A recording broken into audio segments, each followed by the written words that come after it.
निशुंभ शुंभ मर्दनी प्रचंड मुंड खंडनी। भगवती श्री विंध्यावासिनी जी के श्री चरणों में प्रणाम। आज बड़े समय के बाद भगवती विंध्यावासिनी साधना के बारे में आपसे संवाद करना है, बातचीत करनी है। भगवती विंध्यावासिनी साक्षात श्री विद्या का स्वरूप है। उनके अंदर 3 महाशक्तियाँ समाहित हैं, महाकाली, महालक्ष्मी और महासरस्वती। भगवती विंध्यावासिनी का जो साधना करते हैं उन्हें तीनों शक्तियों की कृपा प्राप्त होती है एक साथ। मैंने भी बहुत साल पहले गुरु कृपा से विंध्यावासिनी साधना संपन्न की थी। भगवती विंध्यावासिनी के शक्तिपीठ वैसे तो कई हैं, लेकिन जो मूल उनका शक्तिपीठ है भगवती विंध्यावासिनी का, वह उत्तर प्रदेश के मिर्ज़ापुर जिला में एक ऊंचे पहाड़ी पर स्थित है। वहाँ भगवती के तीनों स्वरूप हैं, महाकाली, महालक्ष्मी और महासरस्वती के रूप में। भगवती विंध्यावासिनी बहुत लोगों की कुल देवी भी हैं। भगवती विंध्यावासिनी सही अर्थों में योग माया का स्वरूप है। भगवती योग माया ही अवतरित होकर के आकाश माता विंध्यावासिनी बनी है। भगवती विंध्यावासिनी के जितना उनका गुणगान किया जाए वो कम है।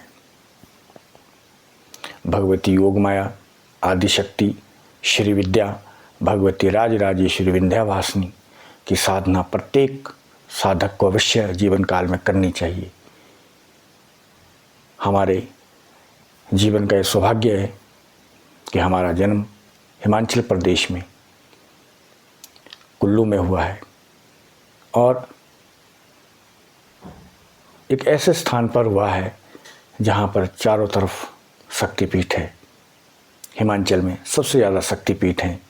देवी हो, देवता हो, ऋषि हो, मुनि हो, तपस्वी हो, सबकी तपोस्थली हिमाचल प्रदेश रहा है। यहाँ पर 10 महाविद्याओं के शक्तिपीठ है, 64 योगिनियों के शक्तिपीठ है, नव दुर्गा जी के शक्तिपीठ है और इसके अलावा कई देवताओं के शक्तिपीठ हैं। भगवती माता पार्वती का भी यहाँ पर शक्तिपीठ है। भगवती सती के कई अंग यहाँ पर गिरे हैं और उनसे भी यहाँ शक्तिपीठ बने हैं। तो इस प्रकार से हिमाचल प्रदेश में बहुत से शक्तिपीठ हैं जो गोचर हैं, कई अगोचर हैं, कोई गुप्त हैं, कोई प्रकट हैं। उनमें से भगवती विंध्यावासिनी का भी एक अन्य शक्तिपीठ हिमाचल प्रदेश में है। जी हाँ, हिमाचल प्रदेश में पालमपुर नामक स्थान पर भगवती विंध्यावासिनी का एक दिव्य शक्तिपीठ है, जहाँ मुझे कुछ साल पहले जाने का शुभ अवसर प्राप्त हुआ था। उस समय हमारी माता जी भी हमारे साथ थी। तो उन्होंने कहा कि बेटा तुम हमें कहाँ ले जा रहे हो, आज किस माता का दर्शन करा रहे हो। मैंने कहा आज हम जो है हिमाचल प्रदेश में कांगड़ा जिला के पालमपुर क्षेत्र में जाएंगे और वहाँ विंध्यावासिनी भगवती का शक्तिपीठ है, वहाँ ले जाएंगे, दर्शन करेंगे। तो उस दिन माता जी बहुत खुश हुई, कहा चलो। और हम लोग प्रातः काल प्रस्थान किया और दोपहर तक हम लोग पालमपुर बंदला क्षेत्र में, वहाँ शक्तिपीठ है भगवती विंध्यावासिनी का, बहुत ही जाजल्यमान स्वरूप है भगवती का, और वहाँ हमने दर्शन किया। माता जी बहुत खुश हुए और वहाँ बैठ कर के मैंने लगभग 2-3 घंटा मंत्र जाप किया। भगवती विंध्यावासिनी की वहाँ पर साधना भी संपन्न की है। मैं वहाँ पर लगभग 8 से 10 बार गया हूँ अपने जीवन काल में। अब तो मुझे काफ़ी समय हो गया, लेकिन अब वहाँ जाना नहीं हुआ। ऐसी भगवती माता विंध्यावासिनी साक्षात प्रत्यक्ष देवी का स्वरूप है। वो महादेवी हैं, आदिशक्ति हैं। धर्म अर्थ काम मोक्ष प्रदायिनी है, भुक्ति मुक्ति प्रदायिनी है। भगवती विंध्यवासिनी का यदि सच्चे मन से, शुद्ध हृदय से यदि साधना की जाए, मंत्र जाप किया जाए, उनका ध्यान किया जाए, उनका आह्वान किया जाए, तो निश्चित रूप से साधक को बहुत से दैविक अनुदान वरदान प्राप्त होते हैं। विंध्यवासिनी साधना मैंने अपने स्थान पर भी संपन्न की है और पालमपुर में भी मैंने भगवती की साधना संपन्न की है। उसमें मुझे याद है कि वहाँ पर लक्ष्य चंडी यज्ञ हो रहा था और उस लक्ष्य चंडी यज्ञ में हमने वहाँ पर आहुति प्रदान की थी, माता के दर्शन किया था, जाप किया था। और वहाँ कुछ एक महात्मा भी हमें मिले थे जो कि उच्च कोटि के साधक थे। उन्होंने भी साधना संपन्न की वहाँ पर विंध्यवासिनी शक्तिपीठ पर। और इसी प्रकार से जो दिव्य मूल शक्तिपीठ है माता विंध्यवासिनी का, वो तो उत्तर प्रदेश में जिला मिर्ज़ापुर में विंध्य क्षेत्र में है, जहाँ पर मार्कंडेय ऋषि ने तप किया है और भी कई ऋषि मुनि ने तप किया है, साधनाएं की हैं। और बाबा विशुद्धानंद महाराज जी जो कि ज्ञानगंज के महान योगी थे, सिद्ध थे, और बंगाल कलकत्ता में उनका जन्म हुआ था, उन्होंने भी वहाँ पर साधना संपन्न की है। इसके अलावा और भी कई महान पुरुष, कई साधक विंध्यवासिनी में साधना संपन्न किए हैं। तो इसीलिए मेरा तो यही आग्रह रहता है सब साधकों से कि अपने स्थान पर, अपने घर में एक पूजा स्थान बना करके उसके अंदर भगवती दुर्गा की प्रतिमा स्थापित करें नवरात्रि काल में, नवरात्रि के समय में, और या किसी सर्वार्थ सिद्धि योग में या अच्छे मुहूर्त में।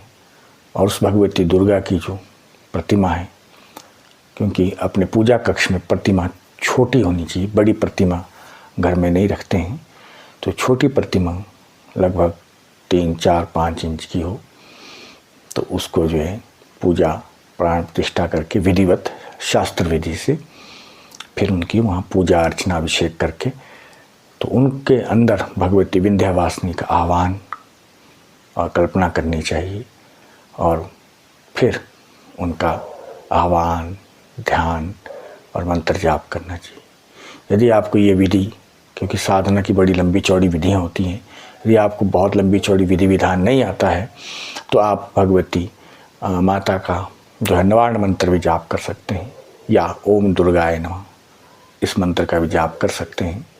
नवरात्रि में भी ये साधना कर सकते हैं।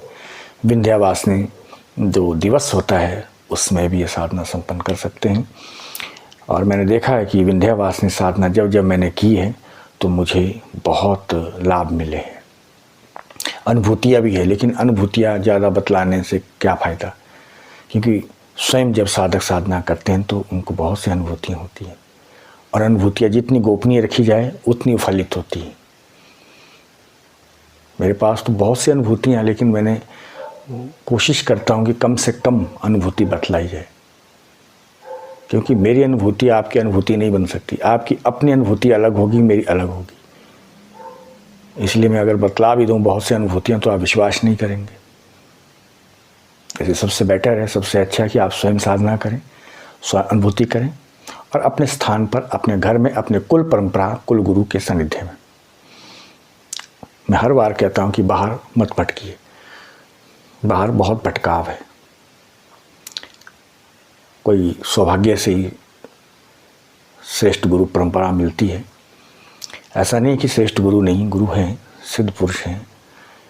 भारतवर्ष सिद्धों की भूमि है, गुरुओं की भूमि है, ऋषियों की भूमि है, लेकिन बहुत मुश्किल होता है, क्योंकि सौभाग्य से चीज़ मिलती है, ये परंपरा मिलती है और ये साधना मिलती है। तो इसलिए लंबे चौड़े विधान में ना जा करके आप भगवती विंध्यवासिनी का ध्यान करिए, उनका मंत्र जाप करिए। मंत्र उनके बहुत से हैं, लेकिन एक सरल मंत्र है उनका, ह्रीम बीज मंत्र का यदि जाप करते हैं, 1 माला, 3 माला, 5, 7 या 9 या 11 माला, तब भी हमारे को भगवती विंध्यवासिनी की जो शक्ति तरंगे हैं, उनकी जो आशीर्वाद है वो प्राप्त होने लगता है, हम उनसे कनेक्ट हो जाते हैं। तो इसीलिए सबसे बड़ा जो यंत्र है वो हमारा हृदय है।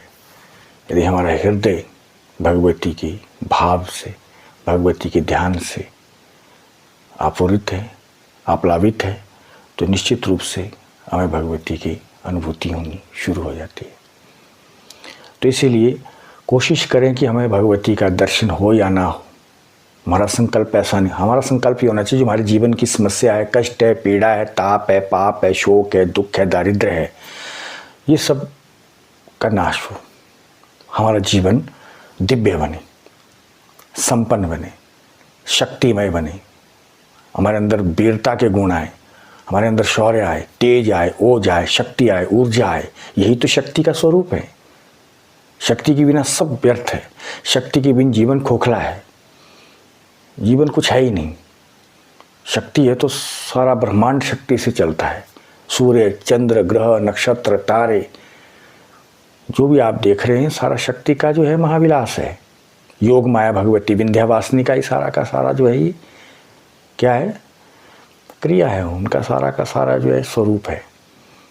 इसीलिए कोशिश करें कि अपने जीवन में ज़्यादा नहीं तो एक बार अवश्य भगवती विंध्यवासिनी की साधना या उनका मंत्र जाप, उनका ध्यान पूजन, उनका स्मरण एक बार अपने कक्ष में, अपने घर पे, अपने स्थान में रह करके करें।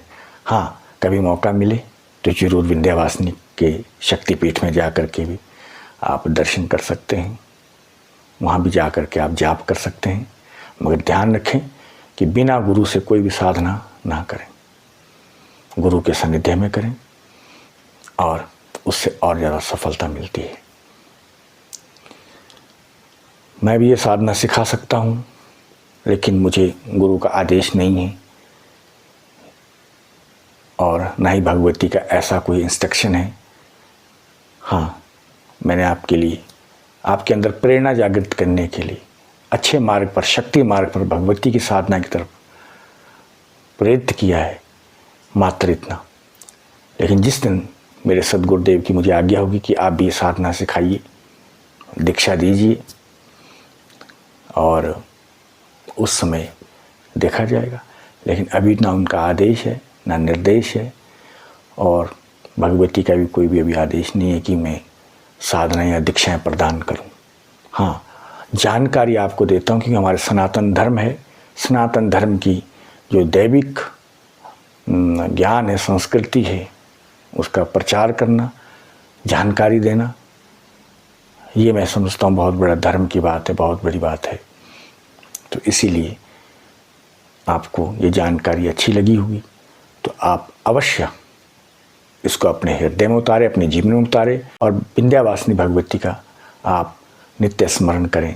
कई कष्टों को दूर करती है और जीवन को दिव्य बनाती है। भगवती की कृपा, माँ विंध्यवासिनी का आपके जीवन में खूब खूब आशीर्वाद आए, माता की खूब कृपा बरसे। तो इन्हीं शब्दों के साथ श्रीमती माता राजराजेश्वरी भगवती विंध्यवासिनी के श्री चरणों में प्रणाम करता हूँ और एक बार फिर उनका स्मरण करता हूँ।